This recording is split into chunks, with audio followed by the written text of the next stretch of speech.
Greetings all, Dr. Raphael X here with my friend Jeremy to talk about another philosophical issue. So click on the subscribe button, like this video, leave a comment, all that good stuff, share it and all that good stuff. All right, so today we're going to talk about the philosophy of technology, a relatively new type of philosophical endeavor or a subdivision of philosophy. Some people think it actually sprouted after World War II. Others say it stems from the 19th century with Heidegger. We'll talk a little bit about him. But basically, the purpose of these videos are to allow us to be immersed in the mutable because there's so many, stories out there, especially with the news, we can lose our peace. So instead of focusing so much on current events, which other people, right, they do a lot better than I, in my opinion, right? Because in this channel, we want to focus on the immutable. We want to focus on what's unchanging, which is ultimately God, to ground ourselves. We need a grounding. We need a grounding that only philosophy can provide. So we're lacking this reflexive spirit, and this is what this channel wants to do with this philosophical. We have the theological part, but with the philosophical part, in My Catholic 2 Cents, name of this channel, we seek to immerse ourselves in what's unchanging. So let us be profound and let us do that, right? But of course, we do have to talk about current events, right? Dealing with this topic, the philosophy of technology. So basically, it does start in the classics. Aristotle and Plato do talk about a some type of philosophy of technology, so technology coming from the word techne, really as something, as an art, right? As an art. So philosophy of technology, well, technology basically is, it was seen as an imitation of nature. So how does man, for his own benefit, how does man craft something that imitates nature? And then as we go along, we're going to see how it becomes not so much an imitation of nature, but rather almost a imposition of nature, where instead of doing what nature does, it's going to make nature do a certain thing that man does. So we're going to see more of a manipulation of technology. So yes, technology is a means, right, to obtain a certain end, but also technology is going to give us much more. And the danger, of course, is technology becoming an end of itself, right? As we'll get into these topics, I'm kind of just throwing everything out there. And yeah, Jeremy, if you want to chime in here, if you wanted to kind of talk about it. Again, a relatively new philosophy, which not more than, even though there's hints of and traces of it in the classical Greeks, Francis Bacon, which we'll talk about also in medieval times, it really is not an established philosophy, and really not even today, until about the 19th century, 20th century. But again, it's still forming due to the exponential increase in technology, especially in artificial intelligence, that we are seeing. Because of this, we are seeing a renewed interest in this, and people delving into this philosophy in a more profound manner. But go ahead, Jeremy, if you want to chime in here. Yeah. Well, there's so many approaches to take, and aspects of Very broad. Yeah.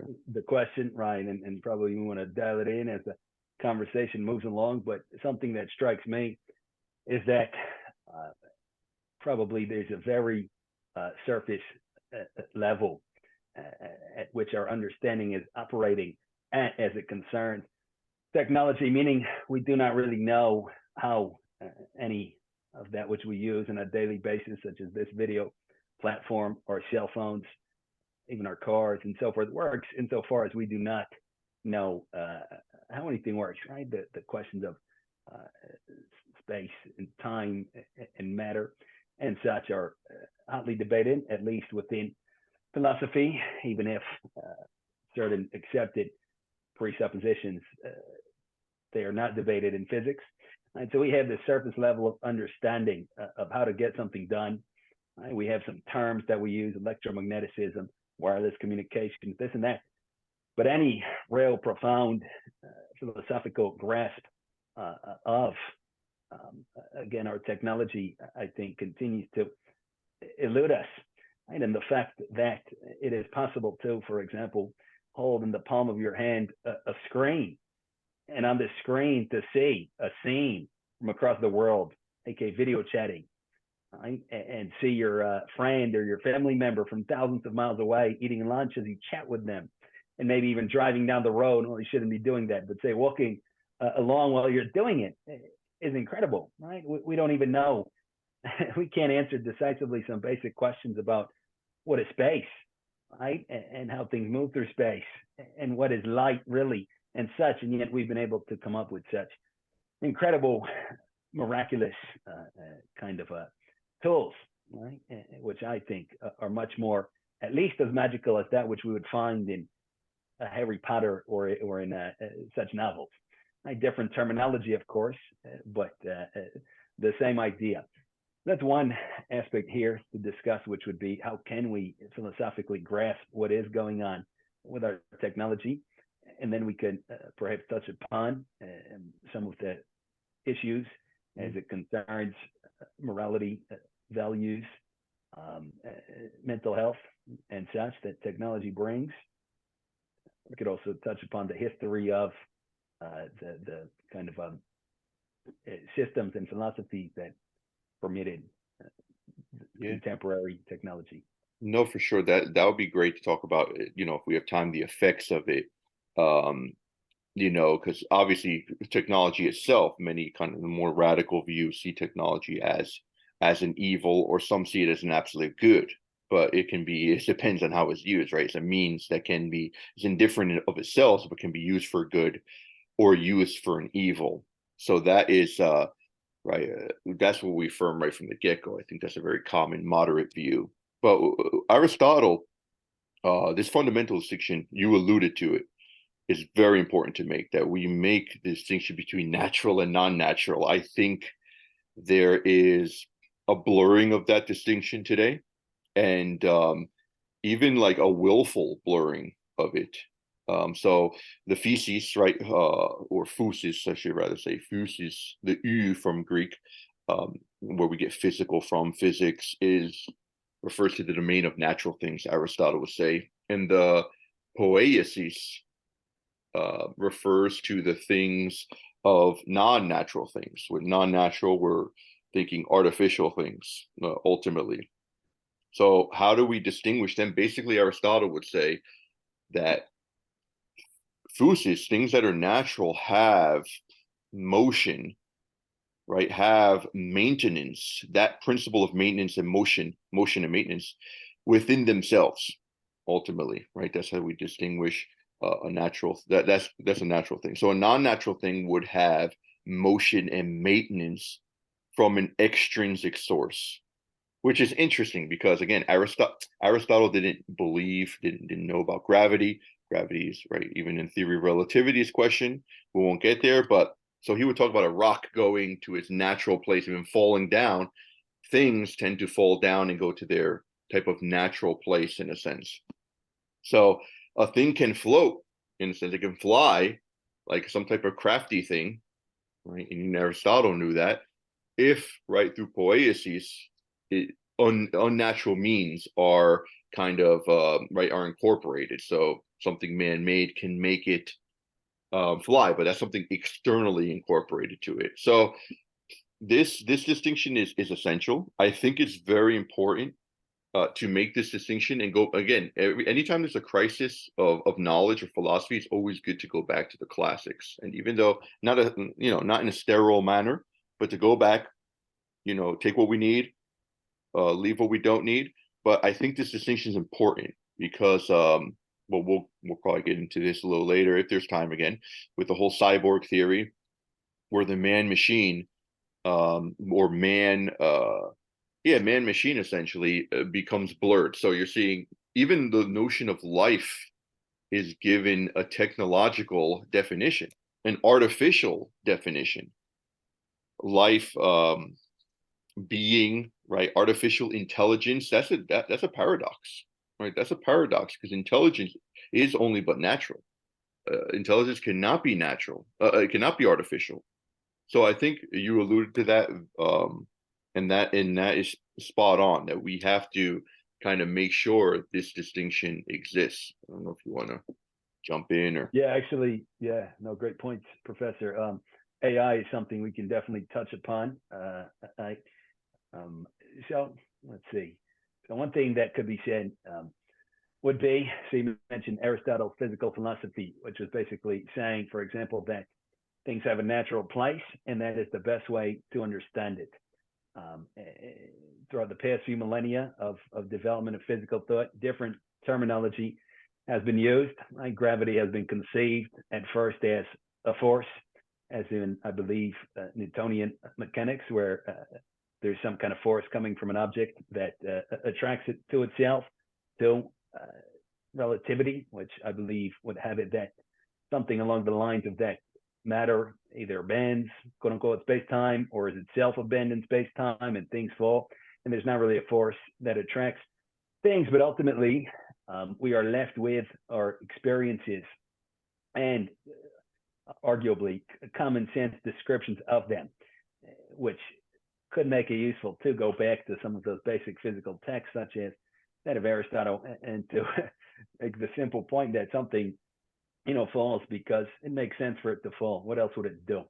If we analyze motion and we analyze our experiences of motion, we see that it just makes sense. If I throw a baseball through a window, well, we shouldn't do that, but let's just say by accident, a certain amount of force, as it would be called, is imparted onto the baseball. And then as it hits the window, either that force will spread into the window, if the window is strong enough, or the window will give way to the baseball as the baseball moves through it. What else is supposed to happen? So we could describe this in so many different ways. We can mathematicize these appearances and build all kinds of systems, but ultimately these experiences, they make sense. Now, to connect that with technology, what is it exactly that we are doing with technology?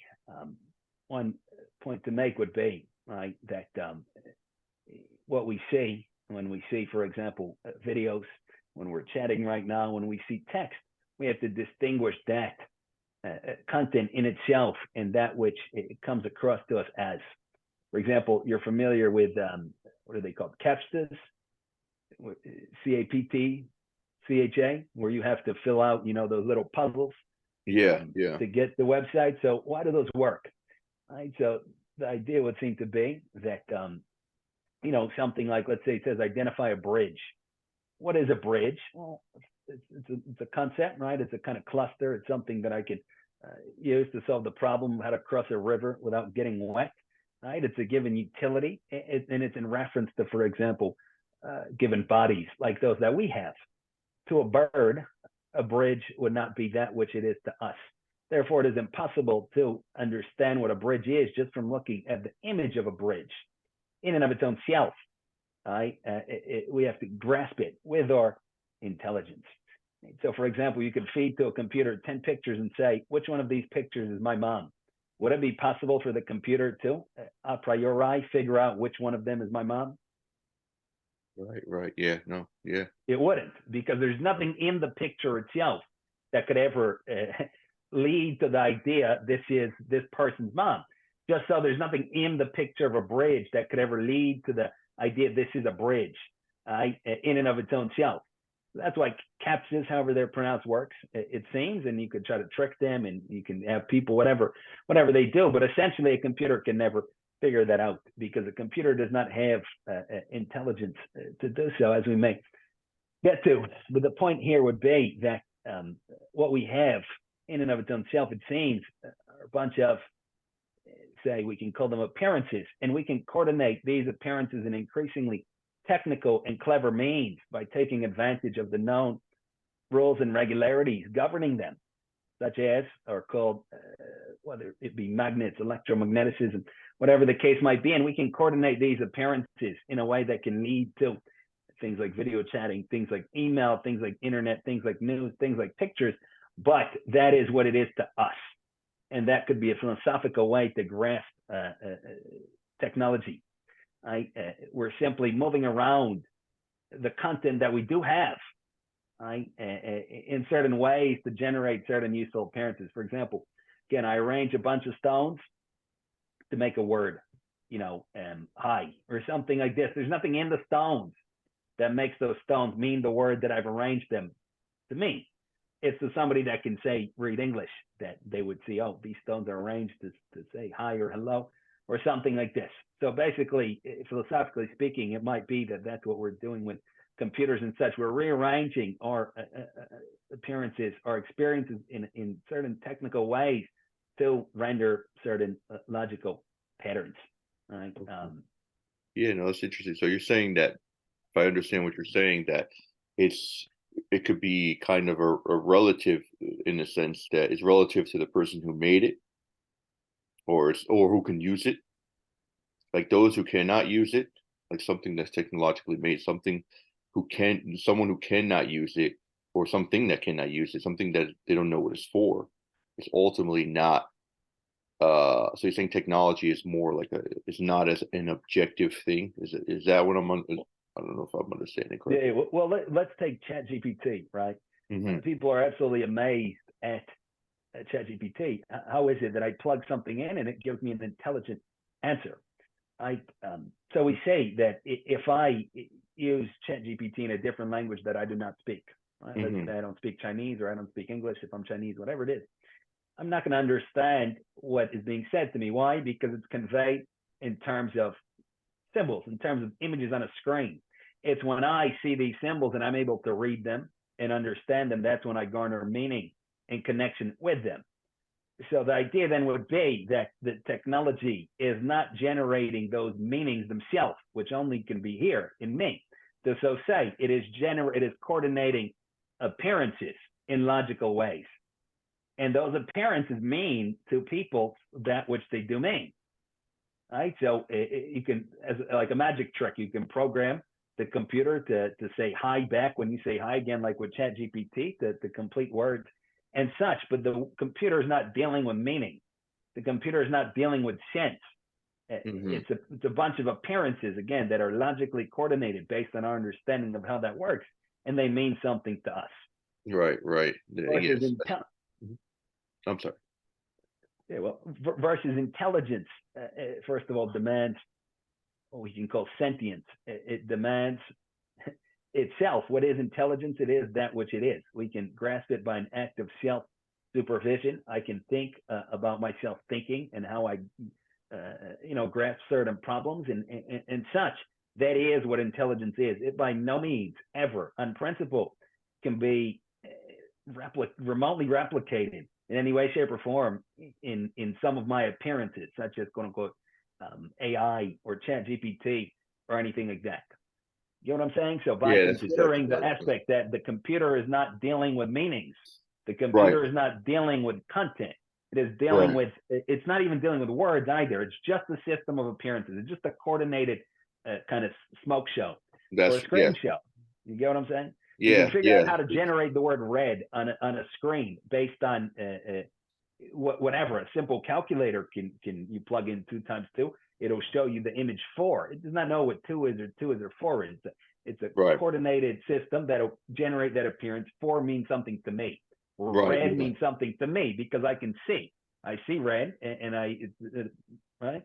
So. Yeah, no, that's how it is, and basically it goes back to the point I was saying before, which is, natural things have the interior principle of maintenance and motion, as opposed to the exterior, the poieses. So these things have to be programmed, right? So this is a sign of intelligent beings are not externally programmed. We can say we are programmed in a sense where God puts his natural law in us, yes. But there's always that freedom. There's always this, individual agency that exists, which AI does not have, even though they're trying to put algorithms where AI makes its own decisions, which is interesting. But what's really interesting, if we go to the Platonic view, he believes ultimately that, that what Aristotle called this the efficient cause, that an agent made things. The agent created things. You wouldn't use the word created, but ultimately we come from an agent, which is the form of all forms, the good, and the other forms, right, that pertain to it. And there's predetermined plans, basically, for nature. Everything has a predetermined plan based on the form, right? The perfection of what the thing is its essence, which is in another world. So Plato would say the same thing applies to technology, where in the mind of the maker, the mind of the agent that created the artificial thing, there is a predetermined plan. So this and Aristotle would go in deeper, saying that this is the final cause, and this is what made the thing to exist. Like it would not exist if it did not have a purpose, which is very interesting. So we see this obviously in technology. I think you allude a little bit to this. Let me know if I'm wrong, but in technology, we know that the purpose of its existence is to serve a need, right? That's the final cause, meaning the why. The why it's made is the first thing that exists in the agent's mind. Why does it exist, right? I need to write things, right? I make a marker. Why does that marker exist? Because I need to write things. So the why exists first, and then it exists last in reality. But it has a purpose. So technology is in order to serve a purpose. And if we don't know the purpose of the technology, we just consult the agent who made it. But the purpose, and this is interesting, is very Aristotelian, is embedded within the thing. So I can ascertain the purpose of something even if I don't consult the agent, just by observing the thing. Like a desk, for example, I say, "Well, what is this for?" I can see that it is for sitting down and writing, right? I can see from its form, the way it's made, that it is this purpose is embedded in its very being. So the purpose gives it that, right, its very existence. It's the first thing that exists in the agent's mind. Same thing with natural things. Interestingly, Plato's going to say that, and well, Aristotle deepens that. Really, purpose is what causes our existence. Without purpose, your existence would be absurd. So that's interesting, even though it might be a slightly of a tangent. Hopefully not. But I do want to say that the medieval times. So the medieval times, they do it now. If you want to comment on the point I said before, fine. But I'm just going to go on a shorter point, and I'll give you the time. But in Middle Ages, we still have this ancient dichotomy between natural and artificial realms, and even in the Renaissance times, right? The Renaissance times, we're seeing almost we could say a theologization of technology, with Francis Bacon, for example, who says that it is God's will for us to master technology, master science, master technology in order to manipulate nature for man's benefit. Like that is how we're redeemed. There's a theological justification behind technology, technical craftsmanship, essentially. So it's it's really interesting. Even though, so Francis Bacon really didn't distinguish though between science and technology as we do today, right? Technology was still seen as a very philosophical endeavor, right? So it was seen. Yes, the practical was stressed, but it was still seen as something philosophical that that again, it does have its practical effects, but knowing, and you mentioned this before, the knowing behind it, knowing for knowing's sake, is something that has value in itself, which I think we're getting away from. I think we're getting away from that. But because of the philosophy of technology, there's a surge of it. I think maybe we're going right to the opposite, right? Resurgence of philosophy. But I don't know if you want to comment any of those points I made. Feel free. Yeah. Yeah. No, some good points there.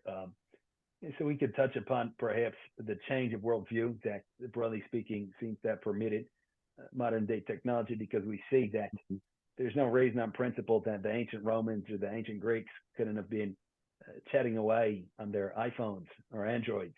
Why not? Right?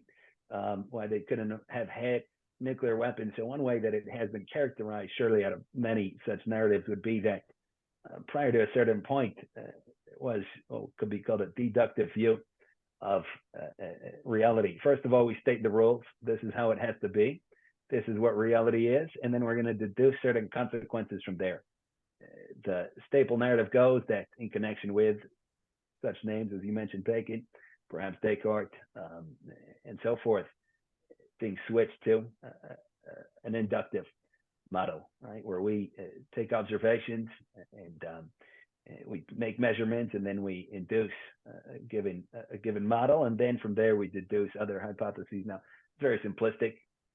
For one thing, to make any kinds of observations, it's not so simple as it was once conceived. Here are the pure sensations, and let me simply go from there immediately to confirming some or another model or theory. So it's much more complicated than some of these narratives, but the general idea would seem to be that in order to permit technology, we have to approach nature, as you mentioned, with an open mind, with a desire to ascertain what is the objective truth. What are really the rules and regularities that govern phenomena, that govern motion? How do we get a plane to fly? I can't get a plane to fly by making up my own rules. I can't shape the wings any which way that I want. I have to figure out how does this work in reality.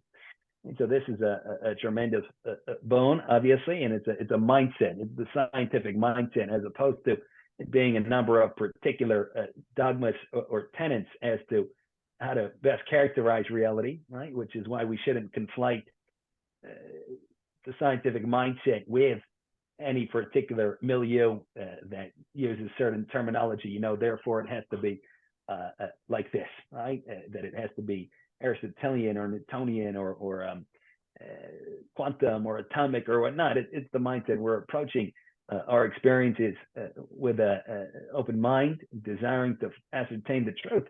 And from there, from that pure pursuit of truth, many practical consequences surely do follow or can follow. And we never know when that will happen, right? It used to be bragging rights of pure mathematicians to say, our art is completely useless. There's nothing practical about it whatsoever. All right, so it's the purest and highest thing, but of course the principles of pure mathematics were used apparently later on in computers and such.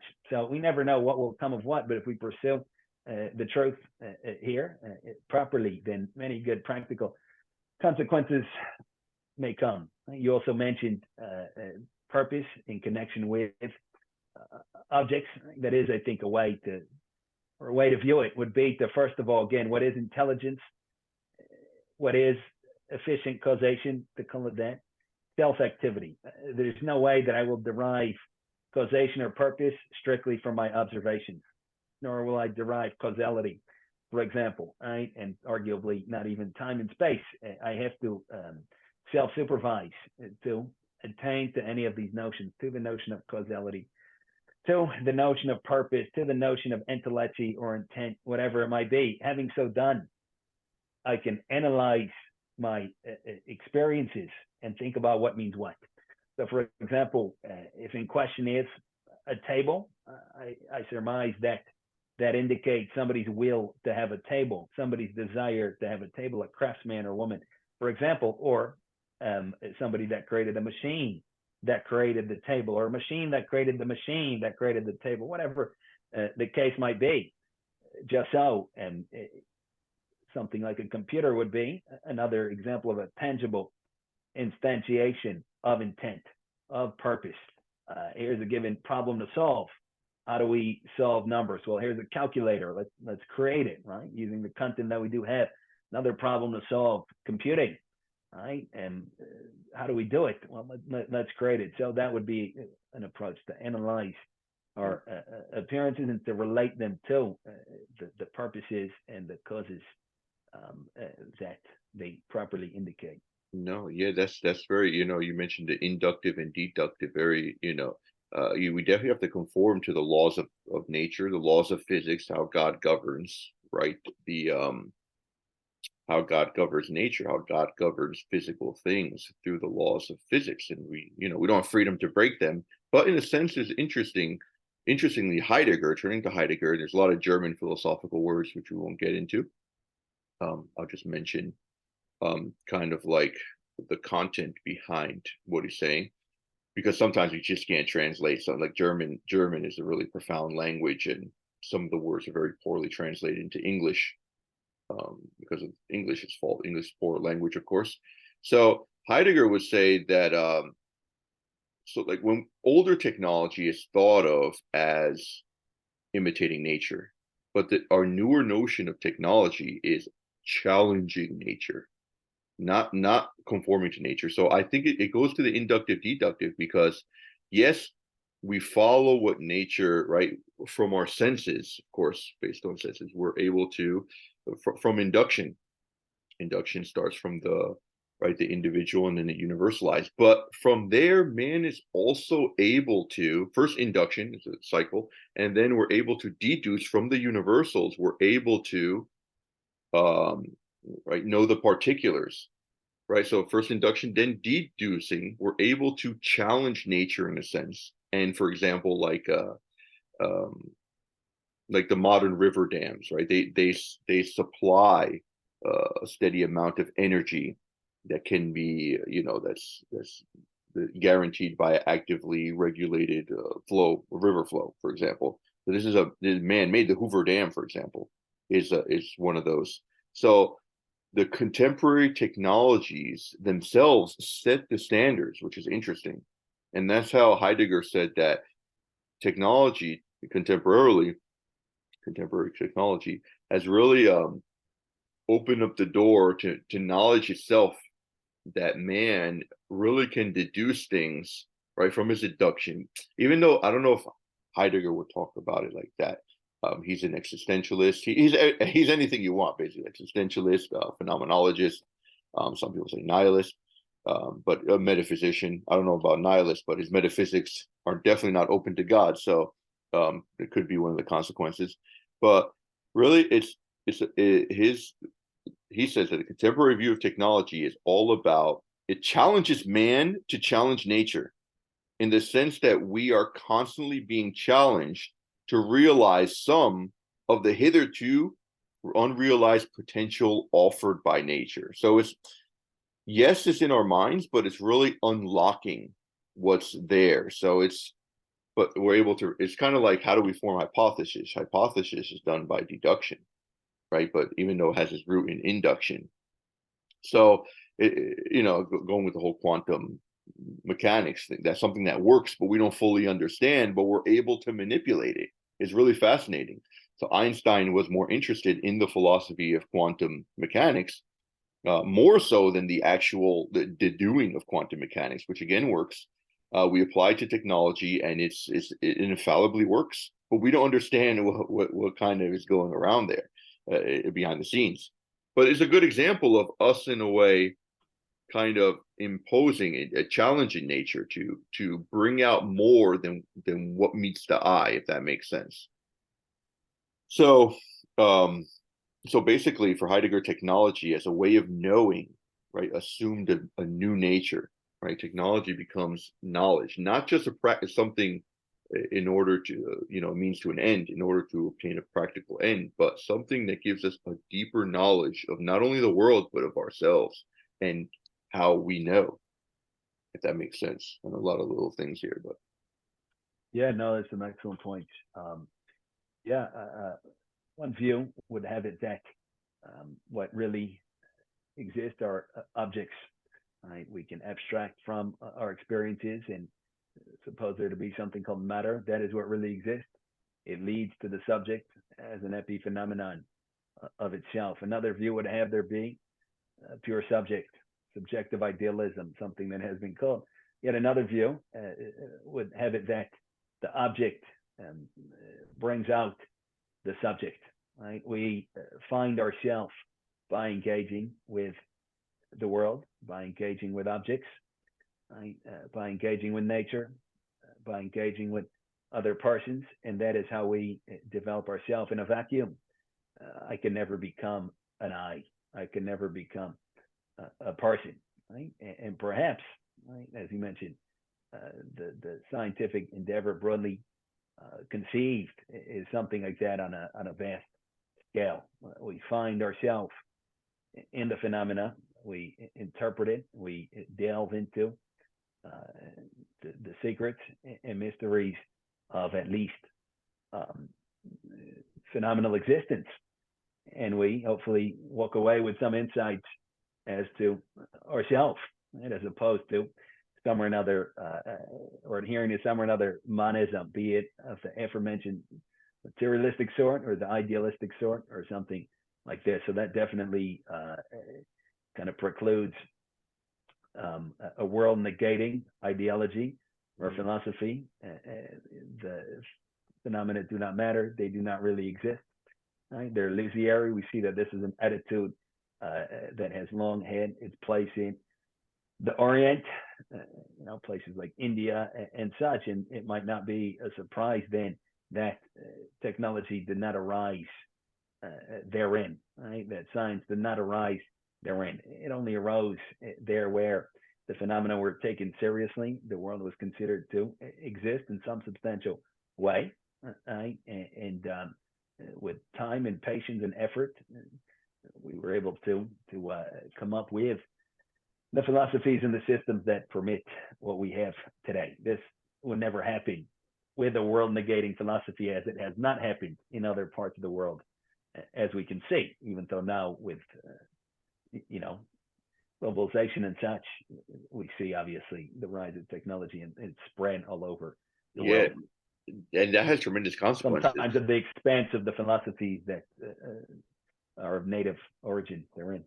Yeah, no, and the socio-political, the cultural, anything you want. It just the consequences of just the exponential growth of technology has really caused some philosophers, or some people won't call them philosophers, to really push back even against the technology itself. Like some people think that the philosophy of technology, more in its negative form, like a negative view of technology, philosophy of technology, sprung around World War II with the School of Frankfurt. So they, the postmodernists, basically the base of the postmodernists, Marcuse and Horkheimer, and then you have Habermas and these who obviously they see the horrors of the Second World War, and you see technology as, and that's what they were very much against the modern era in the sense of the Enlightenment, because you have the absolutization of reason, where reason is put on a pedestal and is made absolute, almost is divinized. In the French Revolution, right? They incensed the god of reason on an altar in Notre Dame, right, during the persecution of the church there in the French Revolution. So reason absolute. So the technology as an effect of that manifested in the two world wars, destruction. So you see after World War II a pushback against technology, and this view now, which I think is true in many aspects, that we don't control technology, but rather technology controls us. Now, this is a more matured view of the 80s and the 90s, and much more. This exists much more now. That springs from the Frankfurt School, ultimately, that it's more of a negative because we have lost control. We have fundamentally lost control of technology. We cannot, they're making all these ethics committees, especially for AI. But I'm a teacher, and the phone has become an essential part of you. It's almost an essential. It's an essential property of the person. Like the person, someone cannot leave home without the phone, right? And in many ways, even there's this talk about, I forget this.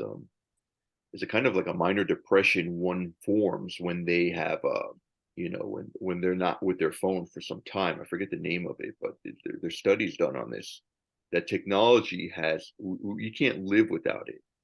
It is basically manipulated us. So it has really taken the place, because we all have a hierarchy of ideals. It has taken the priority of on the top. And many say, yes, okay, technology can be just a means, right, for good, for ends. But because basically technology is going up, right, technology is increasing and virtue is decreasing, that leads to disastrous consequences, as we're seeing now, where technology becomes God, technology totally controls us. And in the end, who knows? I mean, you ever heard that saying, World War III will be fought with tremendous technology, but World War IV will be fought with like sticks and stones. You know, it could lead to the total opposite of what we expect, what we expect, which is ultimately the destruction of all things, even technology itself, but and mankind for sure. But I don't know if you wanted to comment on that, and then we'll start closing up. Yeah, no, there's some great points too. Yeah, we could comment a little bit on some of the dynamics. I know you like the moral aspects the best, so I wanted to. Yeah, the moral aspects, the social aspects. So a couple of major themes come to mind. One would be the automatization, however it's pronounced, of most jobs. Right. So say, if I have a job as a buggy driver, a horse and buggy, cars are invented. My job is taken up, but I can get retrained and be a car mechanic. And now robots fix cars. I can be retrained and fix the robots. But it's not inconceivable logically that whether it be in a century, in 2 centuries, in a millennia, whatever the case might be, unless, like you mentioned, the sticks and stones, that the only jobs that will be available will be those that demand a degree of technical proficiency that is not teachable, right? That is not something to anybody, at least. And again, I can be retrained to drive a car instead of a horse and buggy. I can be retrained maybe to be a car mechanic. Even that is very difficult, and by all means, not all can do it. Maybe I can even be retrained to fix the robots that fix the car. But when even that is superfluous, maybe robots make the robots that make the robots, and it's only those super technical jobs of people that are very, and it's called techie, that have a lot of math proficiency. Then the question seems to follow as to what will the bulk of us do? What is there to do when our needs are taken care of? What is there to do in a society with super technology, right, where we don't have to labor as we did before?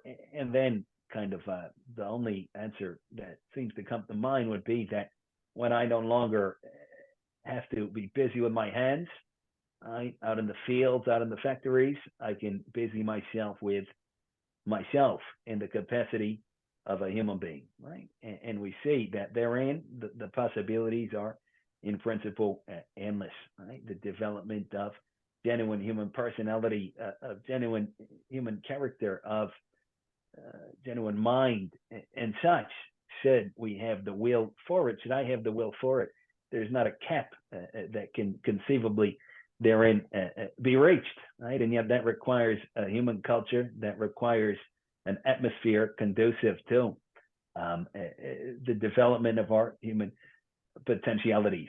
And without such an atmosphere, the majority of us will not, of our own accord, probably trained in that direction. And some of those issues logically open up. But who's to say? We are, as humans, we're very, very creative, and who's to say what will happen? So that's just speculation. No, but you're right in a sense. I don't know if you know the presidential candidate. It was like the last 2 elections ago, Andrew Yang. He wanted the whole UBI was built on the post job error, where no one works, so everything's automated. Everything is just based on AI.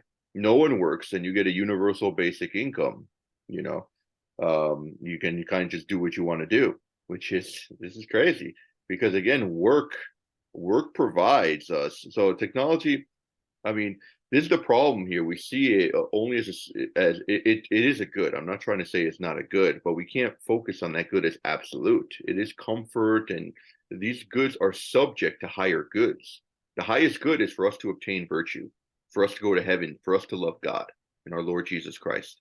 Right? These are the highest goods. So the goods of technology must be subject to those higher goods. The problem when we absolutize the goods of technology, then we diminish our worth and value, and we become depressed. I mean, a man has to work. A man is called to work.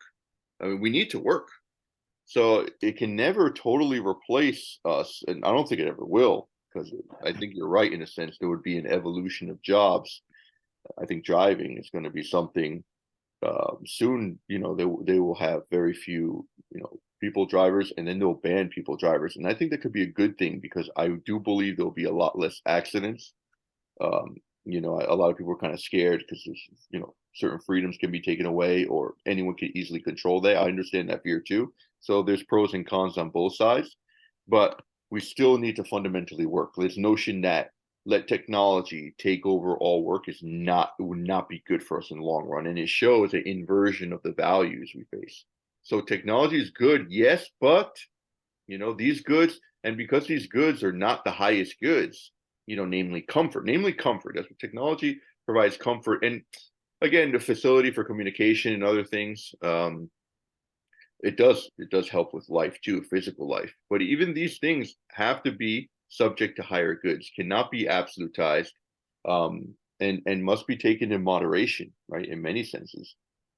And again, this is the huge problem of virtue declining and technology increasing. So I think this whole discussion has showed, I'll give you the last word, but this whole discussion has showed really how it's difficult. And even just the notion of technology, it's just too vague a term to even define. I think we know what it means immediately, but the whole issue here of philosophy of technology is to define it and to use it in a virtuous way, right? Use it, and the main virtue, the fundamental virtue is temperance, or moderation rather. The fundamental virtue is moderation, and this is what is essentially lacking. This should be taught as education. Education is not just filling your mind with data, but it's essentially learning how to be a good human, right? Learning how to be moderate, right? And that's where our happiness resides. Technology helps us out with that, of course, but again, we always have to be careful of extremes. And because we're emotional creatures, we tend to go to extremes. There's just a love for technology, and just this love is dangerous, a dangerous type of, right, can lead to dangerous paths. But go ahead, I'll give you the last word, and we'll end it on here. We'll end it on this note. Yeah, no, some great points there. I think we could try to bring it down to the day to day, and what are some take home lessons from say this discussion. You take, for example, a bald eagle that's perfectly healthy and able to do its thing. It's flying, it's soaring, it's looking for the mouse to swoop in, scoop it up, gobble it up. Right? That's its life, the great life. Right? You put it in a cage, what's it gonna do? It's meant to fly, it's meant to soar. You take a wild predator, the purpose of whose life is to hunt. The cheetah, get the gazelle. This night you put it in a cage. Can't imagine that it's a lot of fun. At least if there was a little bit of self-consciousness to understand these dynamics. And just so when we subsist on a more so human-animal phase of life, where we kind of dwell strictly in the temporal, in the satisfaction of our revolving desires. I want to eat. I want to do what comes after eating. I want to sleep. I want to stimulate myself. Right? Then, of course, the only thing that can take us off of our own hands is to remain busy in the conventional ways. Right? I have to be out in the field. I have to, again, be in the factory. I have to be doing something. And you take that away from me, what will I have? Right? People say, I wish I won the lottery. No, you probably don't. Right? Because once I win the lottery, aside from all of my relatives coming in and trying to claim their chunk, right? If I had all the money in the world and I have no higher interest, and I'm the same way that I am now, I would have nothing to do. I would die of boredom. Okay, I've gone this vacation, that vacation. Now what? I've already been 10 times to the islands. Everything that I can think of. It's boring. There's nothing else to do. So Right. I probably don't want to win the lottery, and I don't want technology to come and take my work away from me, or, no driving allowed if I'm a driver. For humans, I want to keep working. But the good thing about being a human being and not just an animal would be that that we can develop our higher interest. That applies in the more so mundane, or mundane. It applies in lower, not because they're worse, but just in an absolute sense. In the lower spheres, for example, I can develop my aesthetic interest. I can develop my interest in art, in music, in poetry, in literature, all these kinds of things. Then I can have things to do, even if the robot takes my job. But moreover, I can develop my human potentialities. Some of the things that you mentioned, I can think about the true purpose of human life. I can think about how I attain to that purpose, how I can overcome my selfishness, my egoism, how I can develop my mind, how I can face myself, all of these kinds of things. And in this case, even in a cage, the human being always has more to do. There's always room to go and to grow, and there's always space to keep climbing, right? And we can begin that climb now, right? Whatever job we're doing, don't wait for the robots to come and take it. Do it with intent, with good motives. Right? Try to purify our motives, do things for increasingly or decreasingly, should we say, selfish reasons. Don't always think about the paycheck. Don't think about the benefits. Don't think about the success. Think about serving the person that I'm serving in whatever capacity. I serve them coffee, I drive, whatever it may be. And then by that process of moral elevation, I can hopefully attain to a degree of humanity such that even were the robots to take my job, and certainly right now for kids in 100 years, it's not at all unreasonable that some of the scenarios we mentioned might come around. Hopefully that ethical substratum will be there on which endless heights can be. Yeah, no, that we need that ethic. I mean, ethics is, I think it's a check on technology, especially biotechnology, which has run amok in many, well, at least in the minds of many. Biotechnology has to be checked by ethics, ethics has to be rooted in nature. Because if there's not this, and it's going back to our original distinction, if there is no clear distinction between nature and artificial, then ethics itself has no grounding. Right? There's no grounding. The grounding has to be nature, which reveals God's plan through the natural law, and it's something that we can enhance, but we cannot replace. Ultimately, not a replacing type of thing. Now, the whole notion of augmentations, if that can be acceptable, that's a whole nother discussion. If it's an accidental augmentation, fine. Can I get a third arm, right, as a technological something, for the fruit of biotechnology to help me out? Now that's a question that, is it, if it helps nature, yes. If it replaces nature, no. So that's the general principle. How is that applied in concrete? It's difficult. But just to end, I think you hit on, you're spot on, that I think what's pervading what you're saying, what's underlying what you're saying, is that too much technology can make us weak. And I think we're seeing that. Too much technology will make us weak and unhappy in the end.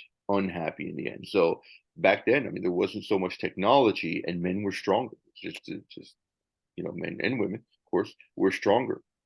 People were stronger. People were more moral. People were happier.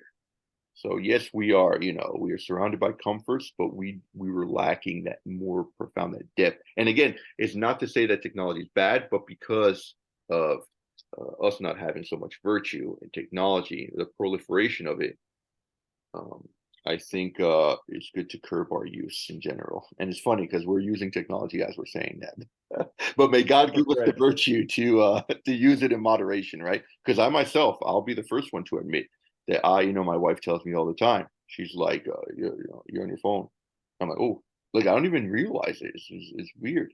And it's necessary. I have everything on there, that from bank accounts to see a credit score or everything, emails, and we may justify its use, and it may be indifferent, and it is indifferent most of the time, right? Unless you're looking at something, right, immoral, doing something immoral. But the case is, the fact is that is the lack of moderation that's the killer, and that is something we need to work at. All right. Well, very good conversation. Your last word, or? Well, those are good points. I'll just think clarify a little bit. It's not so much what it is, but how we use it. Somebody could be living on an island and just have, say, a bunch of books, but the books are trash. have real relationships with their relationships are selfish and not truly loving. I have a bunch of real things that are not quote unquote technological and yet misuse all that. Right. When plays came around, they were highly criticized. Oh, the youth is going to be ruined with plays. So certainly any given thing can be abused here. I think it's predicated on who we are as persons. If I want to be the kind of person that I want to be, then I can certainly use the amazing tools that are now at our disposal in amazing ways. I can watch good videos on YouTube or wherever I watch them. I can listen to uplifting music on my phone. I can send good text to good friends and relatives and stay in touch with people from all over the world.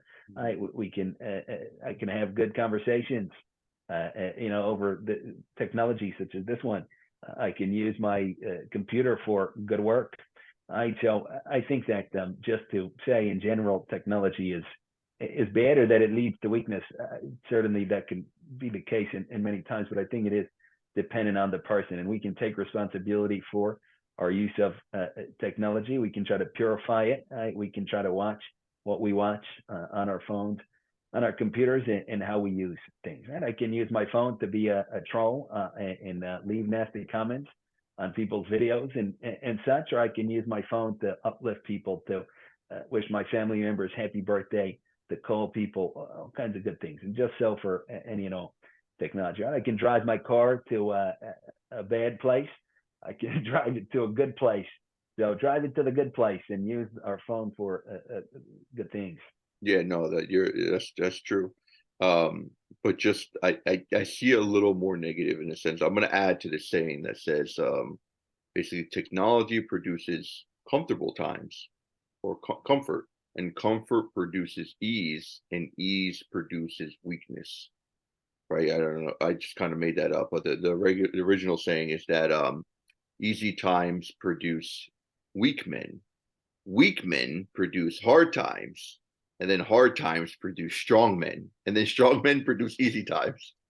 So it's strong men produce easy times, and easy times. The problem is when there's a proliferation of comfort, you have to push back a lot.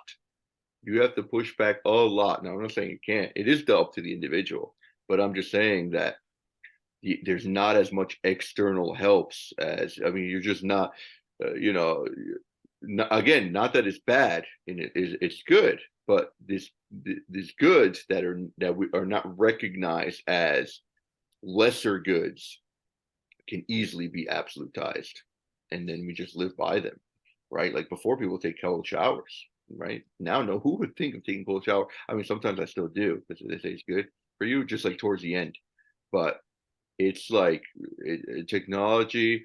I mean, we're better now than even kings have been.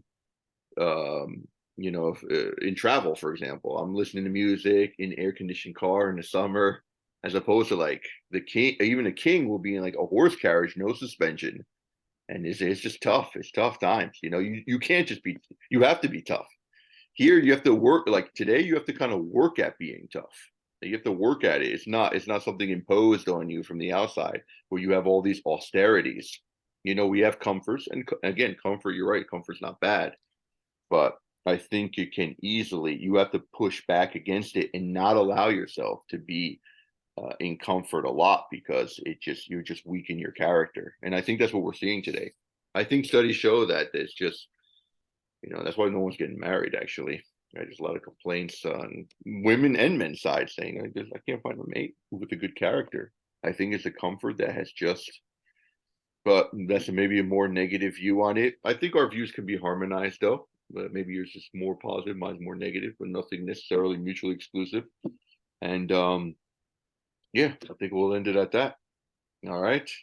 Well, again, thank you all for listening to our conversation to the end. Hopefully you got up to this point, and God bless you all. Take care.